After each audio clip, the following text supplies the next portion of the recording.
We're now on Daf Samach Beis Amid Beis. After having learned the Mishnah, the Gemara is going to ask, where do we get these dinim from? That the two seirim have to be identical, lechatchila, but b'diavad, it's okay if they're not identical. Tana Rabbana, we learned in a brayso. The pasuk says in Parshas Achrimos, "Who meis adas b'nei Yisrael yikach." Now look at the language. Shnei seirei izin. Now, leave out the word, bracket the word shnei, and focus on the word se'ire. Well, we have a rule, miut rabim is shnayim, miut se'ire is shnayim. Is matam lomer shnei. Why did the Torah have to bother saying shnei? It could have said se'irim, and we would have known that means two. If the Torah wanted more than two, it would have specified. And the answer is that this extra word shnei is coming to teach me sheyu shneim shavim, that they both have to be like two like one, identical twins. But minayin, how do you know that b'di'eved afal pisha ein shneim shavim ksherim? Maybe the Torah is telling you it's got to be shneim shavim li kuva, and that's absolutely critical. And the pasuk says v'kriv Aaron es hasair asher Allah lavagor vasol chatos. And then it says, Vasair asher Allah le'agora lazazel. Twice the Torah uses the word sa'ir, and they're both redundant. Because in the previous pasuk ches, in Perek Zayin, it says, V'nasan Aaron al shnei se'irim gorolos. So the Torah just could have said, V'kriv es asher Allah lasher vasol chatos, or asher Allah le'agora. Why does it have to repeat sa'ir, sa'ir? If you bracket those two words, you lose absolutely nothing. Riba, it means that the two extra words are coming to be marbe. They're coming to be marbe se'irim she'enam shavim, that b'di'eved ksherim. So the Gemara says, time of the Rabbi Rachmana, you see clearly from this brayso that only because of, in the wake of the ribui of Sayer, that's how we know that b'di'eved, even if they're not shavim, the carbon is kosher. Halo Rabbi Rachmana. If not for the ribui of Sayer, Havamina, we would have concluded that in a case of Eina Seirim Shavim Psulimim, even b'di'eved they'd be possible. Ikuva Minolan. What would have drawn us to that havamina for which we need sar lafuki? What would have justified the conclusion that filu b'di'eved that apostle? Maybe again the Torah says sheni, but maybe it's only the mitzvah. Salke daitachamina, I would have thought, says the Gemara, sheni ksiv. We have a principle in Kodshim that shina olav hakasuv liikuva, that whenever the Torah repeats itself, it's coming to tell you something that's absolutely critical, and that b'di'eved the carbon is possible. Now, how many times does the word sheni appear? Sheni, sheni, sheni. It says yikach shnei seireizim, that's number one. Then it says v'lokach es shnei haseirim, that's number two. And then it says v'nasan Aaron al shnei haseirim, gorolos, number three. 3 times. If the Torah repeats it 3 times, then it's conveying a halacha which is b'di'eved possible. Again, we need 2 times in order to establish that both seirim have to be equal. But the 3rd time already, that's surely telling me likuva. So therefore, I need the ribui of sa'ir to tell me that b'di'eved it's kosher. So now the Gemara asks the obvious question: Hashta the Rabbi Rachmana sa'ir is sheni lomali. Why did the Torah have to repeat the word sheni 3 times, which normally would mean it's ma'akiv? And now you're telling me that since the Torah says sa'ir, that's a ribui, that it's not ma'akiv, and if it's not shavim, it's kosher. The Gemara answers chad lemara, chad lekova, chad Domim. Again, it's all a chatchila, but there are three different requirements that make up Shavim.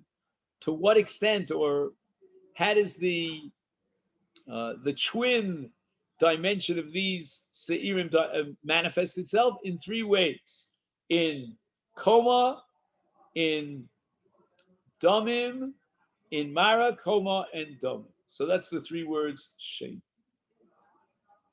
Now the balance of this daf is a seker. I don't know how you say it in English. We're gonna take a look at many different parshios in the Torah, where the Torah seems to add a number to a plural word, and the number is redundant because once you have the plural, you know it's two. And we're going to derive the conclusion that after adding the extra number, like Sheni, we're going to see it in Shnei Kvasim, it means they both have to be identical. Tanya Nami Hachi, we have an exact parallel. In fact, we have two parallels in the parsha of Taras HaMitzorah. So after the Mitzorah is healed from his tzaras, he has to bring Shnei Tziporim, two birds, Chayos, Tahoros, have to be alive, and they haven't contaminated themselves with tumah. And then Eitz, Erez, Veizov, Ushni Tolas, one tzipor is shechted by the Kohen into Mayim Chayim, and he takes the dam and he squeezes it until it goes into the Mayim Chayim. That's one tzipor, which is called the Shchuta. And the second tzipor, he's korech es hashniya, he wraps it together with the eitz erez v'ezo ushni tolas, and he dips them all into mayim, and also in the dam of the shchuta. And then he does hazah al achore yado shel hamitzorah, and mishalech zat tzipor michutz le'ir. So the first one is shechted, and the second one is sent free out of the city. Then the Kohen shaves off all the hairs of the Mitzorah, and the Mitzorah cleans his begadim, and then he becomes tar, and he is tar hamitzorah militami bebiyah dahainu b'tumas oel mutalo likonis etoch hamachne, but yet he still has a residue of tumah. He's mitayer.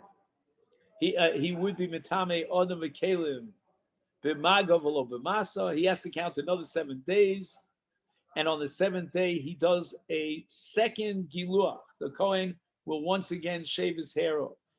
Mechabes is b'gadav v'nitmar militame odom v'kelim, and then he has the status of a full yom. He could eat maser, and with hair of shemesh he could eat truma. He cannot eat kodshim until the next day when he brings his kapara. And on Yom HaShmini, he brings Shnei Kvasim. Shnei Kvasim, that's the punchline of this whole discussion. Echad li'ola, v'echad la'asham. He also brings a korban chatos, that's the third in this series, which is called a kivsa.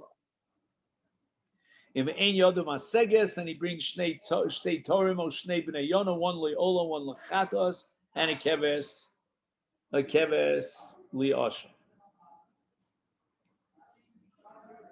So the Brisa says that these kivsei mitzorah that he brings for his tara, and the pasuk says b'yom hashmini yikach shnei kvasim tmimim, miut kvasim is shnayim. So why did the Torah have to bother to say shnei kvasim? Ma tamalom shnei sheyu shneim shavim u'minayin shafal pishayin shneim shavim ksherim b'di'eved the carbon is kosher even though they're not shavim. Talmud lomar. V'lakacha kohen es hakeves ha'echad, and then it says v'shachat es hakeves.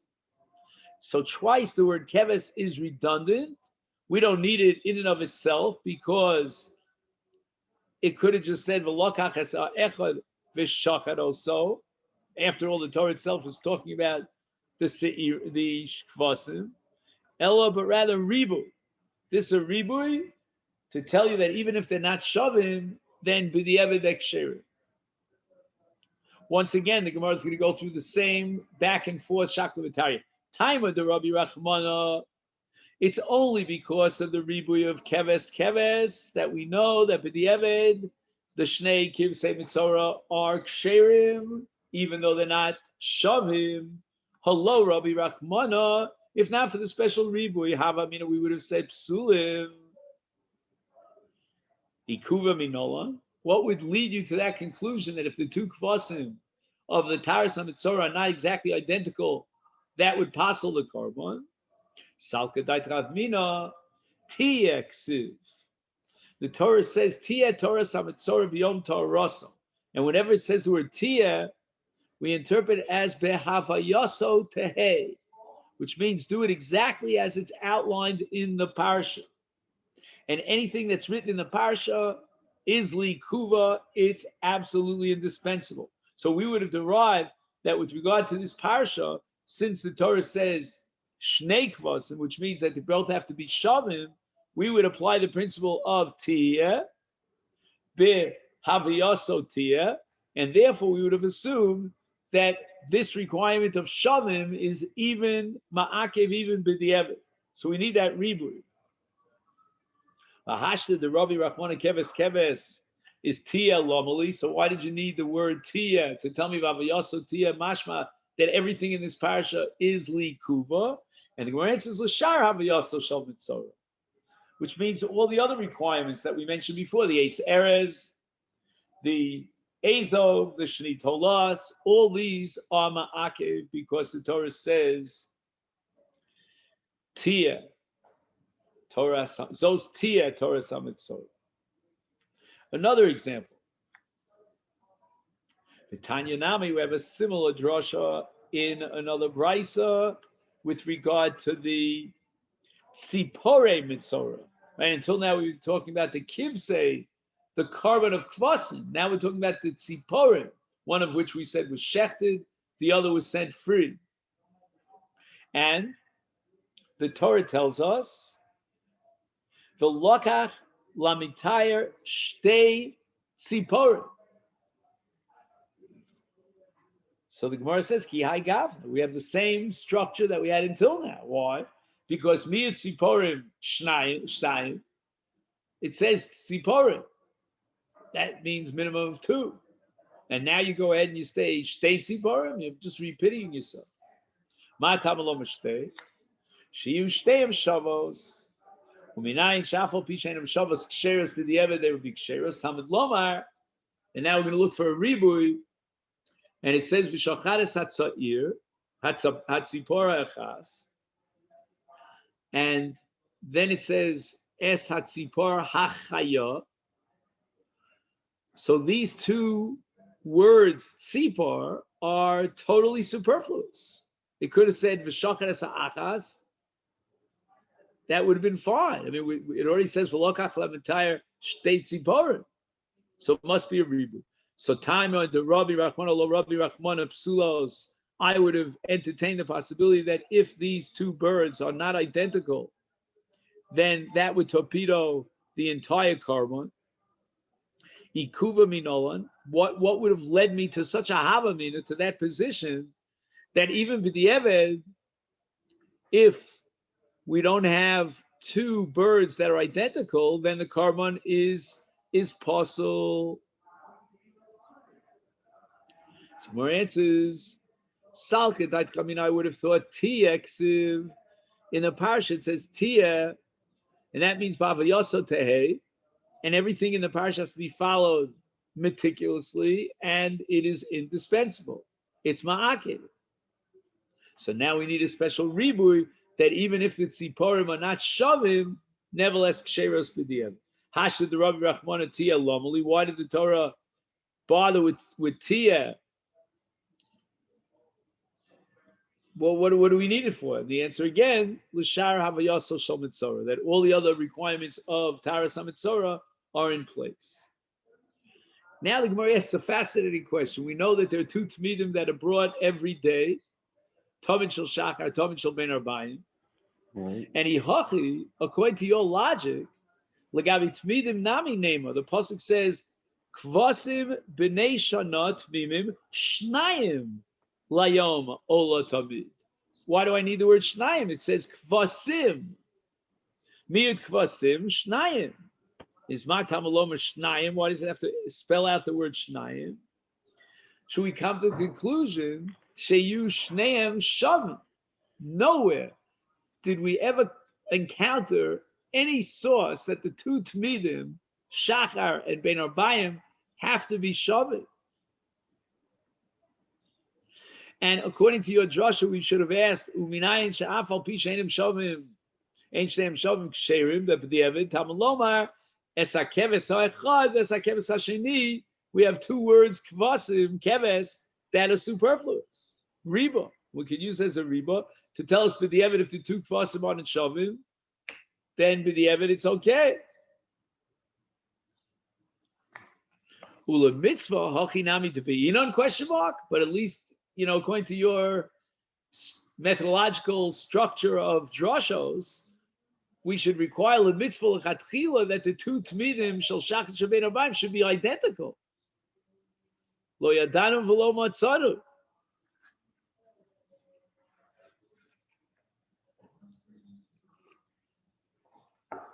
So the Gemara says, you're right. With regard to the Korban Tamid, we don't need Shnei Kvasim that are Shavim. Even L'chatchila, we don't require that. It says Shnayim. Hahumi Boile, we need the extra word Shnayim to teach me something else. And what is that?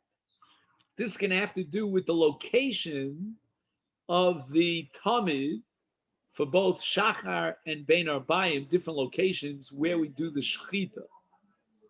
How so? We need it for the drasha of the following brisa. It says in the Korban Tamid, Shnayim layom. What's the emphasis of the word yom?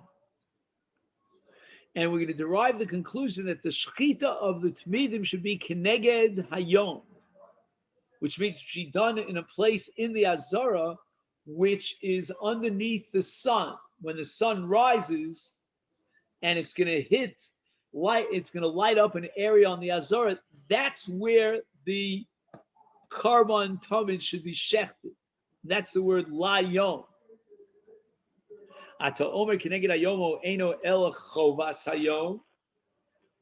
Maybe when it says Shnayim layom, it's not coming to tell you where in the Azara you should be shechting the Tmidim, but rather it's simply telling you that you have an obligation to be makriv on a daily basis, Shnei Kvasim.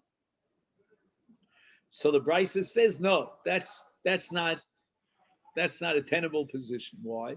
Kshu omer sakeves ha'echad taseh b'boker v'sakeves ha'sheni taseh ben arbayim harei chovas hayom amur. The Torah is explicitly telling you that you haven't fulfilled your obligation of the kvasim, the tmidim, unless you bring one in the morning and one in the afternoon.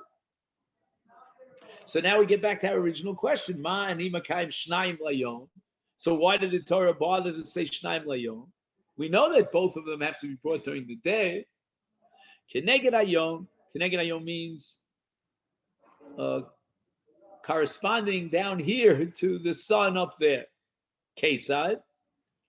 What does it mean that the shechita of the Talmud should be keneged the zrichas hashemesh, the sunrise, and it's going to be different, of course, in the morning than in the afternoon. Talmud shel shachar, as far as the morning korban is concerned, when the shemesh, when the chama comes out in the east, it rises in the east.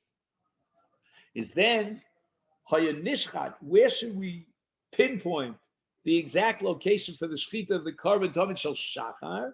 Al keren svonis maravis. I have a little diagram in my Gemara.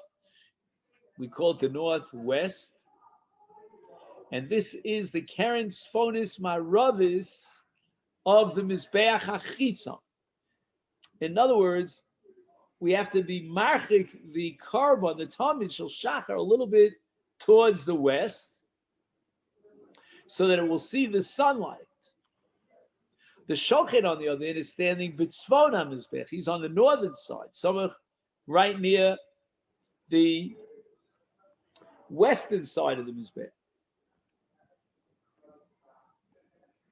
and he's looking at the tzavra behema, the neck of the behema, which he is going to shech on the mizrachis dromis side.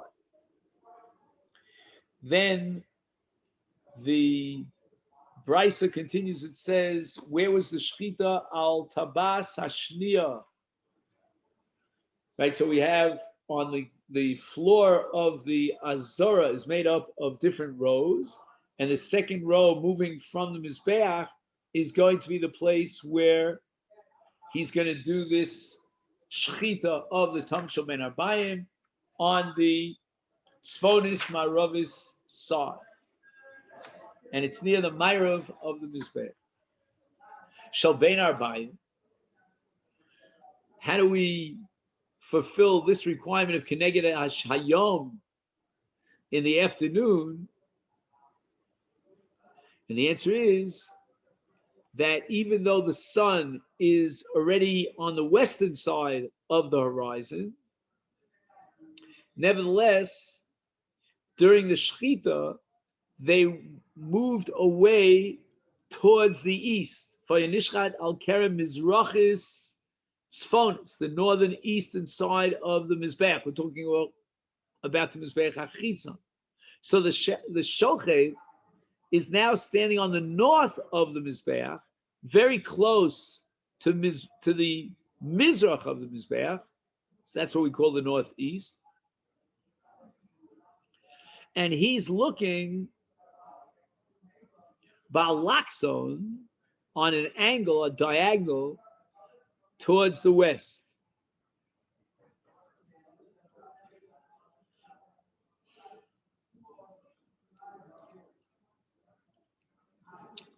He would not do the shechita on the tabas rishona, which is right next door to the mizbeach, immediately contiguous, but rather al tabas hashniya, which is a little bit stretched towards the north, so that he gets the full brunt of the sunlight.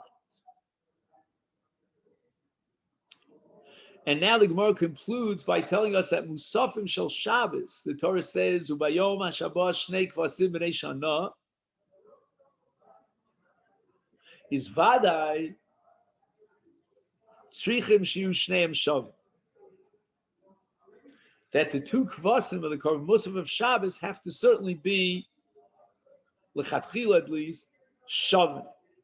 Even if it's not Shavim, but L'chatchila has to be Shavim. We learned in a Brisa, Shnei Seirei Yoma Kippurim Sheshchaton Bachutz. Now we have a Chiv Kares of Shchitas Chutz.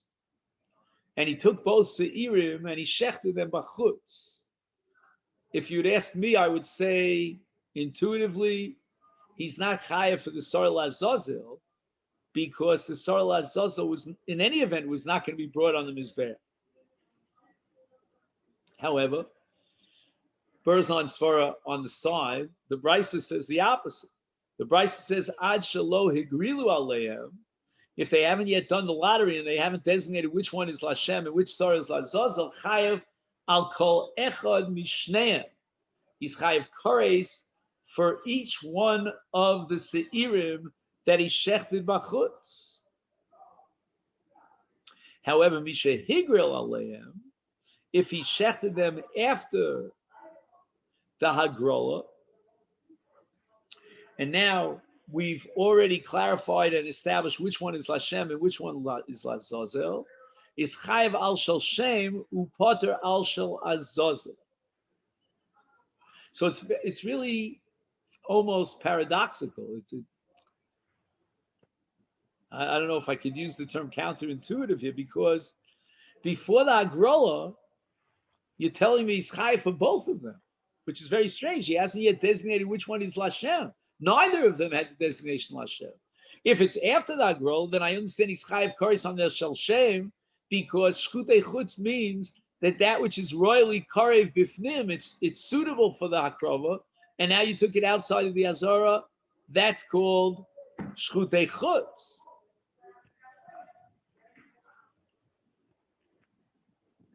That's after the Agrola, there's one that's Lashem.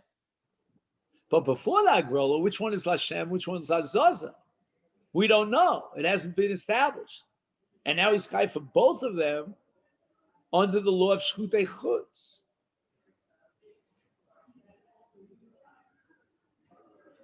So the Gemara now explains.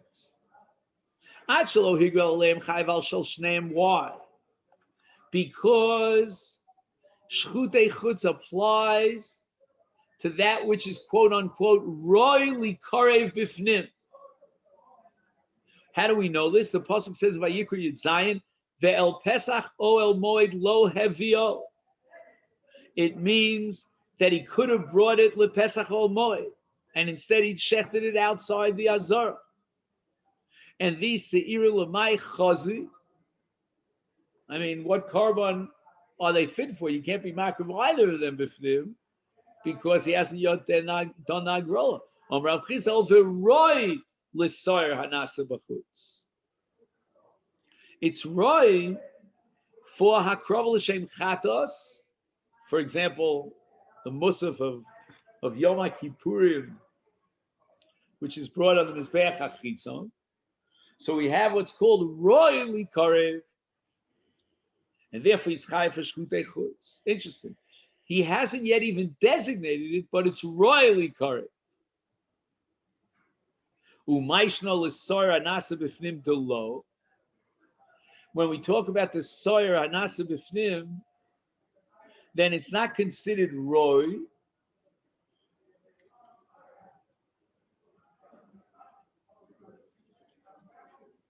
He's chayav for shchutei chutz. Why? Because it's not yet roy. And the Gemara answers demechusar hagrola. Because before you could talk about hakrava, you need hagrola. Yeah, you can't be korei shem until after you do the hagrola. So you can't be makriv b'fnim.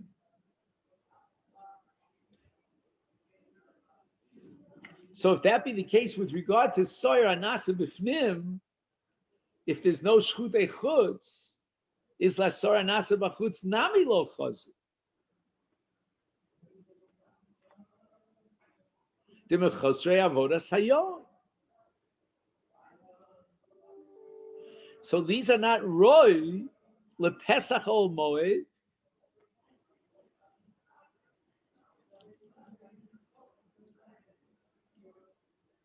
because mechasrei avodas hayom. Forget about the agrola. Let's talk about the avodas hayom. Right? You want to say it's roy for a korban musaf. Yeah, there's no korban musaf until after you go through the Seder Hayom. Musaf is at the very end of the Seder Hayom. So the Gemara doesn't understand why should be chayav for shchutei chutz because of roy l'soyer hanasa b'chutz. It's not roy l'soyer hanasa b'chutz until after the avodas hayom. So the Gemara now invokes the principle of Rav Chisda. This is a sugya in Zvachim. Because Rav Chisda ein mechusas man libo bayom. In other words, if we just have to wait for a time period, that's not called a chisaron in the guf hasoyer. It's not inherent in the soyer. It's just a matter of time passing. Like, for example, the korban musaf. Okay, it's not yet this man for musaf, but today will be this man for musaf. So that's not called mechusar zman. If on the same day the zman will come. But in the case of the soyer, to be roy Hashem, we need a gorel. Again, even though you might say that the gorel is also not beguf hasoyer, right? It means you take it out of the kalfi. But since the hagrol is makeves, without the hagrol, there's no soyer Hashem. That becomes a mitzvah in the soyer, and therefore it's makeves. So if he hasn't done the hagrola yet, the soyer is not considered royally kar b'fnim. and therefore he's not chayav for shchutei chutz, because as we said before, you're only chayav for shchutei chutz if it's royally karev bifnim, and before that grola, it's not royally karev bifnim.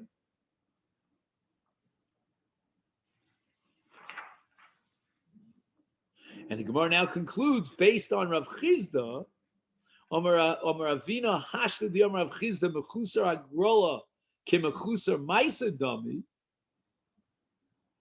that Agrola is like a Maisa Begufa Karman, in this case in the Gufa Soyer, and therefore the Shchiyah for Shchitas Soyer is because Shchutei Chutz is because it's royal Musafim, which implies that if it wasn't royal musaf, and then Rav Chizda would not be mechayev you for shchutei chutz, even though the agrola is not a ma'aseh b'guf hasoyer, it's only a mitzvah. Is then had Yoma Rav Yehuda Shmuel shlomim sheshachatan kodem sheniftachu dlasos ha'echal psulim shenemar ushchato pesach ol moed. So if you were to shech the korban shlom before they opened up for business in the morning in the Beis Hamikdash, then the shlomim would be possible, because we need, with regard to korban shlomim, ushchato pesach oel moed, and a korban shlomim is kosher akrova bisman shehu pasuach. Once the heichal is open for business, then you can talk about pesach oel moed. But v'lo bisman shu no'ul, not if it's locked. Now we'll just finish up very quickly here on Samach Gimel. According to Rav Chizda, the Gemara concludes that shchatan, if he shechs the shlomim bachutz outside the azor kodem sheniftachu dlasos eichel patur, my timer, why isn't he chai for shutei chutz? Because mechusar psicha ki mechusar ma'isa dam. Like just like we said by the hagrolos, it's called mechusar ma'isa. Here too, since you didn't open up the dlasos, it's a mechusar ma'isa. It's considered as if there's a chisaron in the guf habe'ema. Even though, again, opening up the doors of the Beis Hamikdash is not a ma'isa that you do in the guf hashlamim, but nevertheless, since there's a din of psichas hadlasos, it's considered a chisaron be'gufo.